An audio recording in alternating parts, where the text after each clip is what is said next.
God is the centerpiece here, no matter if he is present or absent. It is a God that gives the one that believes in him strength, courage, and peace, but is also a God that is fearful, violent, and scolding. So welcome to Via's Bible Babble Psalms.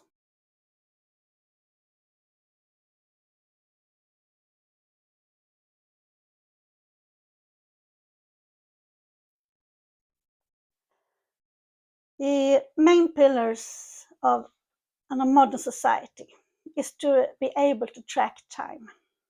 And in this psalm, we are encouraged to blow in a horn when the moon is new and full, as in line 4. That meant that the writer of the text knew of and probably even had access to a moon calendar. This kind of calendar wasn't anything new. They had been around for thousands of years already, but in some form or another. One form is Stonehenge today. But one of the that was in use for the time was the Greek one that has a completely different calendar that we are familiar with. The Greek moon calendar is based on 10 is based on 10 months with 30 days, that aka 300 days in a year. When the Romans came along, they first adopted the Greek one, realized that 300 days wasn't enough for a year and added 2 more months. Leap year and therefore more days in a year is a later construction when the Romans abandoned the moon calendar to the solar calendar. So why do I talk about the Romans? Because they have a significant impact in the society during the time when these texts are written down. In the psalm, we get to know God a little bit more, to the monologue between lines 7 and 17. Roles between God and humanity is now reversed. It is God that reminds his people of everything he has done for them, and that what the consequences would be if they didn't listen to him. It's more like a parroting kind of relationship there. The lines goes, "Nor foreign God shall be with you. I am the Lord your God that took you out of Egypt. If only my people wanted to listen to me, I would quell their enemies, and I would give them the finest of wheat and feed them with honey from the rocks."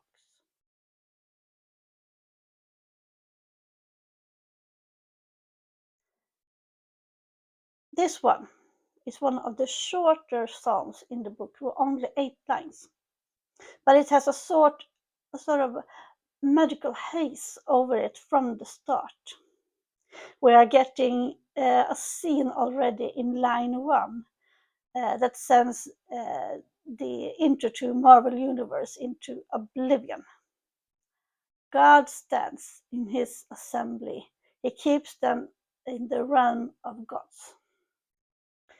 This gives me the vision of an amplified theater with God in the center and all of his sons and angel warriors gathered to listen to what he has to say. And he schools them in line 3 and 4. Give the weak and the fatherless their authority. Let the helpless and miserable get their justice. Save the poor and the weak, and save them from the grasp of evil. These are the ones that are the lowest in the society, the ones that didn't have anything to say on the matter and were without any kind of social security of some sort. More often it was like orphans and widows and old and sick ones. I live in a privileged first world country, and even if we struggle sometimes when our own social security system doesn't work in the way that it was created, uh, aka to take care of one of the weaker ones in the community. So even 2,000 years or more later, we still have struggles to take care of the ones they need to be take care of. Sorry about that. But it will be in line 6 and 7. The true message comes through. I tell you, you are gods. All of you are sons of the highest one, but you shall die like humans and fall like princes does. With great strength comes a great responsibility, even if you live your life as a mortal.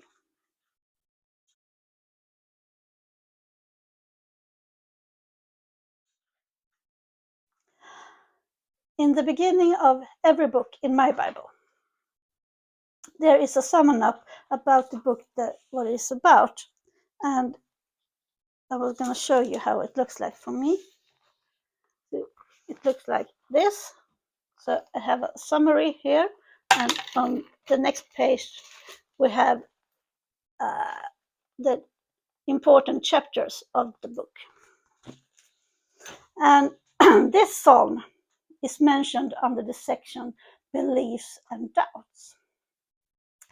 Asaph is the writer, and he's pouring his heart out right from the start. In line 2, he says, God, don't be silent. He feels surrounded and alone, like the walls are closing in on him with the enemies of the state on the other side of the wall. So he calls out to God, but gets no answer.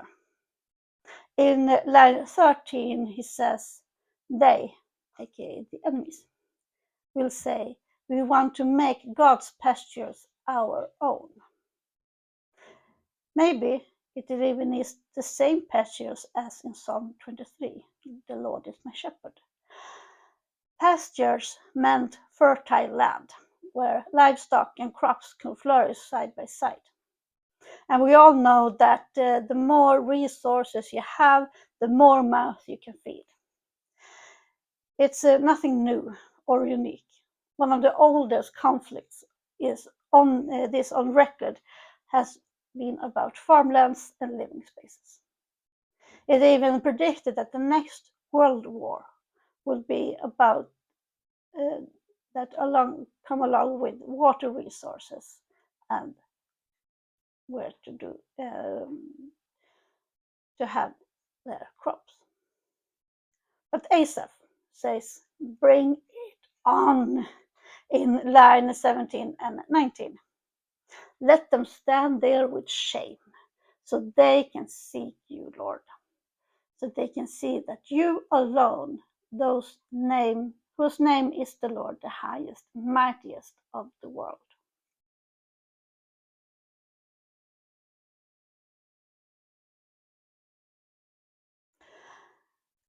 This psalm is about stepping into the temple. The closer you get to the temple, the closer you get to God, in line 2 and 3. Wonderful is your home, Lord Sabaoth.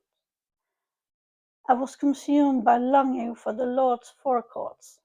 Now my soul and body rejoices for the living God. The temple had multiple open forecourts that you needed to pass before even getting inside. And finally, inside, there were different rooms. Each room had its own ritual and meaning. And the further in you came into the temple, the closer you got to God. So in line 6 and 8, it says, blissful are they that seek their strength in you.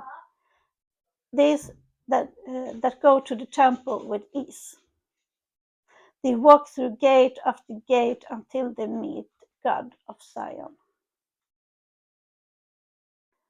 Within this text, I found a proverb, or something that is borderline to even pure comedy, even if the writer most likely didn't intend to do so. I'm speaking of line 11. One day on one day on your forecast or forecourts is better than 1,000 days at home.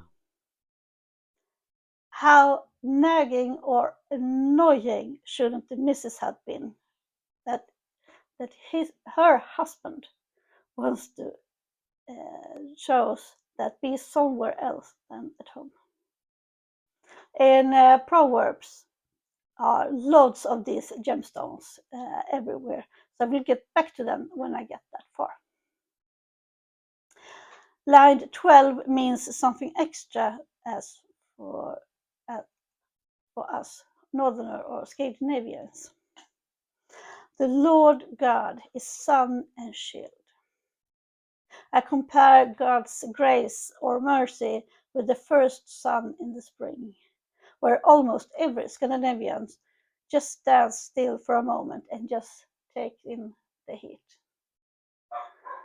We are so deprived of vitamin D that is ridiculous in this country.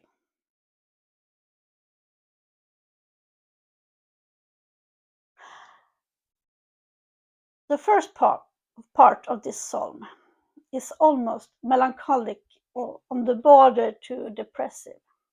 Here is God, an absent God, but also with the conclusion that it has to be there somewhere. Because the alternative of no God is not an alternative at all. So the writer gets to the point that he rather has an absent God that later will come back than no God at all. And when God comes back, it will be glorious. As in line 11 and 14. Goodness and faithfulness gets together. Peace and justice will embrace each other. Justice will walk in front of him. Peace and prosperity in his tracks. So, thank you for watching and listening to me. Don't forget to like and subscribe to the channel, of course. Feel free to browse around in here. I have something for both the seeker and the believer. And why don't you leave a comment when you already at it, of course. In the description down below, you can find a link to my other social media and to my PayPal if you want to donate. Thank once again, and remember, if you don't know what to do, at least be kind. And I hope I see you again very soon in a live stream somewhere. Bye.